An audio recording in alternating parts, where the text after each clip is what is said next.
So, welcome back, friends. Namaste, bhai or bano. We have a very important news item coming that the United Arab Emirates (UAE) has decided to quit the OPEC and OPEC Plus group of nations in beginning May 1. So that's just 2 days from now. As you know, the OPEC group of nations is there to control the prices. So they reduce the output when the prices are going down and they increase it when the prices are going up to normalize them. It has been the desire of the US President Donald Trump to keep the oil prices under check. Now, OPEC has, and he has many times criticized the OPEC for keeping the oil prices too high. UAE has said that the decision to exit the OPEC comes from the blockade of Strait of Hormuz and the supply dynamics which have been in place. So they are not happy because they are not able to control the supply side, which has got squeezed.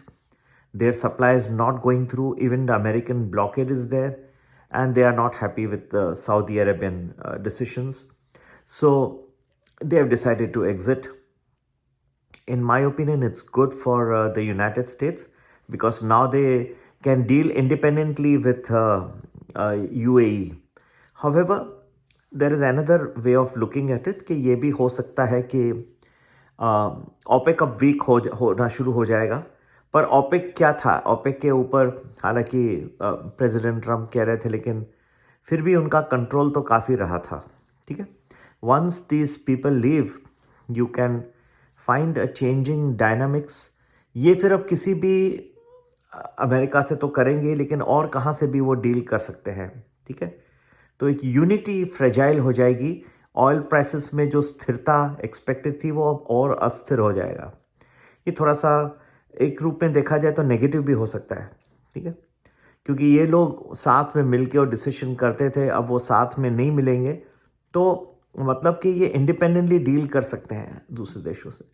अस्थिर stock oil prices कभी भी advantages नहीं होता world के लिए, world economy के लिए. ठीक है. इस प्रकार से आपको समझना है ये डिसीजन जो है एक तरह से नेगेटिव भी है.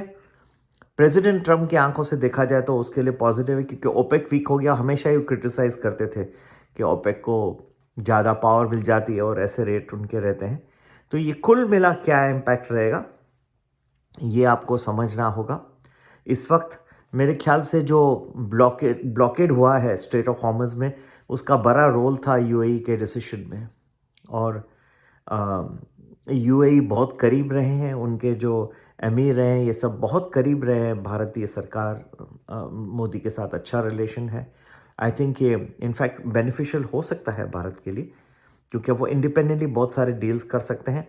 पर अब भी जो the joker in the pack is ये स्ट्रेट ऑफ हॉर्मज के अराउंड फिर से खुल के आएगा. ये कब खुलता है तो सब देशों का अपना कच्चा तेल निकलना शुरू हो जाएगा. यहाँ से आगे जाने के लिए प्रीमियम वैल्यू ज्वाइन करें. हफ्ते भर का प्रेडिक्शंस एडवांस में. और नंबर्स जो आपको संपर्क करना है वो है 9820861044. Have a nice day. Take care.